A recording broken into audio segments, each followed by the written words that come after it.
Welcome back to another video. In today's video, I'll show you how to use V0 to generate a dashboard with charts and data tables.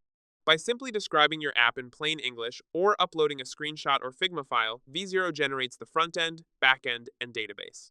It supports integrations with Supabase for authentication and databases, GitHub for version control, and deployment to Vercel with one click.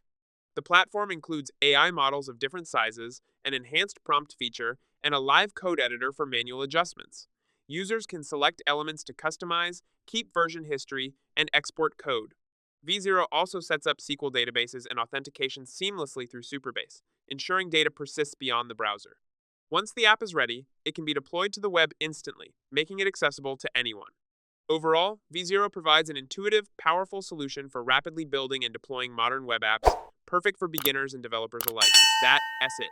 If you found this video helpful, don't forget to like and subscribe.